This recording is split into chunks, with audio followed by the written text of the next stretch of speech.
C'est Issou Chèque.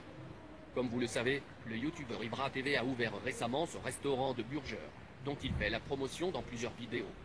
La première vidéo étant celle où il se filme en train de s'infiltrer entre guillemets dans son propre restaurant, d'en faire l'éloge longuement avant de conclure sur le fait que oui, c'est son restaurant. Un burger classique, c'est beaucoup mieux parce qu'il n'y a rien de sucré déjà. Pour la santé. Mais c'est trop bon. C'est le nôtre, venez manger. Voici tout ce qui a pu être dit d'élogieux à son propos. Maintenant, ce qui m'amène à faire cette vidéo. Un jeune youtubeur peu connu a décidé de s'infiltrer pour de vrai cette fois dans le restaurant d'Ibra TV, et la réalité est tout autre de ce qui a pu être dit précédemment.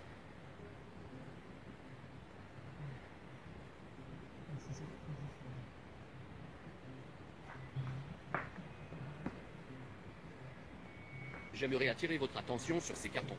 L'inscription Lamb Weston que l'on peut lire est un fournisseur de produits à base de pommes de terre, et c'est également la firme qui fournit McDonald's en frites et potatoes.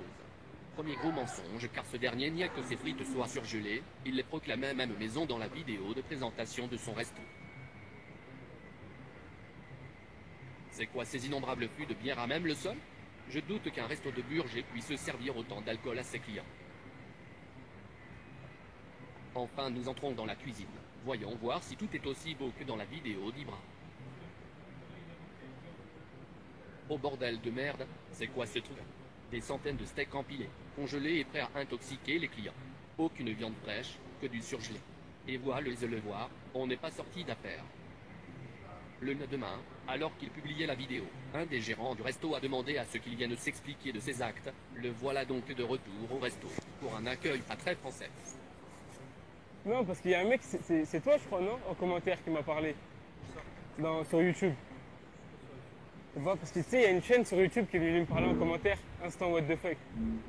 C'est quoi la vidéo que tu as filmée? Ouais, ouais, D'accord, mais ça se passe comment là? Tu as filmé maintenant? Là, ce soir. ouais, c'était là. Moi, je suis le directeur du restaurant, je ne fais pas la vidéo, j'aurai tout le monde. Ouais, ouais, ok. Directement. Ouais, ok. Tu vois? Je ne vais pas jouer le malin avec toi. Ouais, ouais, non. Écoute, on n'est pas des Français, on est des Tchétchènes, tout ça. Ouais, ouais, je sais bien. Vraiment, on va pas rigoler avec ça. Ouais, ouais, je sais bien. La vidéo parce qu'on a des mauvais retours. Je supprime pas, je te jure, tu auras des problèmes. Ouais. Tu prends le téléphone, Ouais. tu connectes, tu supprimes maintenant.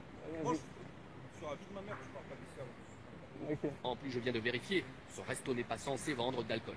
Alors comme ça, on en profite pour acheter des centaines de litres de bière sans les distribuer. Ça, c'est punissable par la loi, et vu l'état du restaurant, les déchets par terre, les tomates à même le sol, et la conservation de la viande dite fraîche, si l'inspection d'hygiène passe, c'est la fermeture assurée.